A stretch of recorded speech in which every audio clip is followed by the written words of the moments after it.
not, not how we want to start the weekend here at a shooting. We're at 10th and Turner.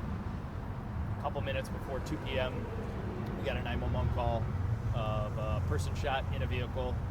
And as you can probably see, we have a car that's crashed off to the side of the road. Multiple gunshots fired at the driver of this vehicle. He's been taken to the hospital in very critical condition. We're hopeful, but some very serious injuries. So detectives are out right now canvassing the area, looking for witnesses, looking for possible surveillance video. It's definitely early on in the investigation, so I don't have as many answers as I'd like, but we're working hard to get them. Are the shooters inside a vehicle? Sounds like the shooters were in a separate vehicle that fled the area.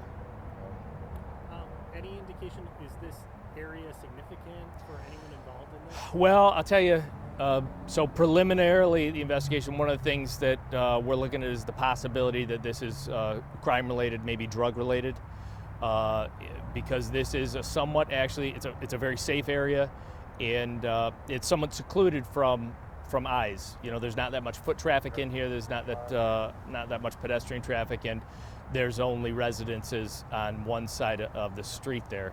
So the potential being that this was the location chosen by individuals to meet up for some sort of illicit activity. It's something that we're looking into, and it's a possibility, but so that very well could mean why we're here. Do you have any description, or are you going to release any information about the suspect vehicle?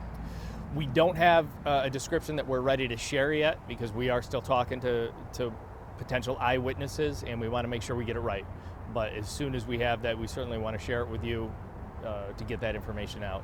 What do you want the community to know, or residents, people who live in this area? Should they be concerned or about their own safety, or do you think this was more targeted? This was, in my experience, this was a very targeted incident. There is no threat to the neighborhood here.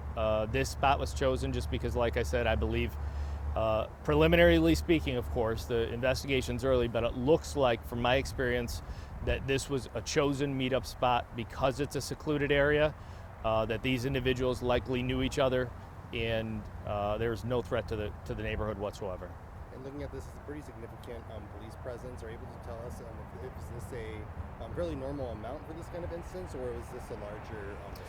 Well, we've got a somewhat large scene here, because what happens is unfortunately the victim is shot while they're in the driver's seat of the vehicle, and then he drove away, crashed the vehicle, so we have a much more extensive scene.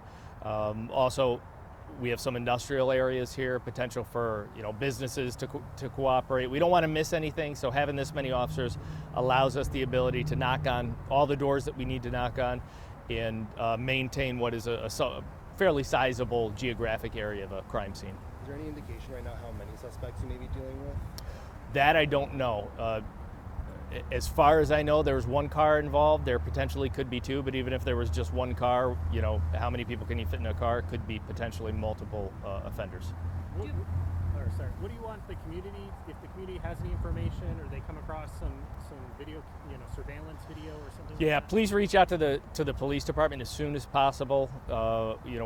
We want to keep this neighborhood safe. We want to get whoever these shooters are off the streets of Grand Rapids, so share that information as soon as you can.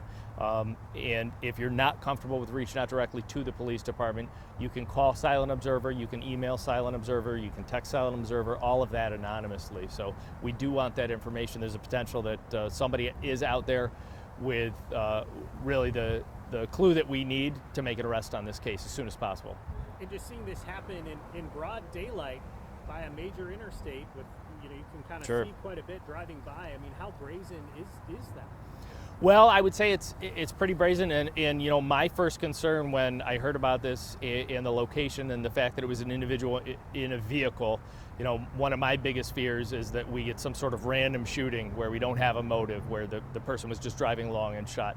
That doesn't appear to be the case here. It appears to be a very targeted shooting. So again, I think this location was chosen because it was sort of off, away from prying eyes. Do you believe at this point that the suspects and the victim may have known each other? I do believe there's a really good chance that the shooter and the victim knew each other. Yeah. Are you able to tell us right now? Oh, I'm sorry. You go ahead. It's okay. Can you confirm that there were neighbors that witnessed any part of this incident? Too early to confirm that, but as you can see, I got detectives out knocking on doors right now, talking to people. And even if you heard something, even if you didn't see something, we'd like to hear the story of everybody in the neighborhood.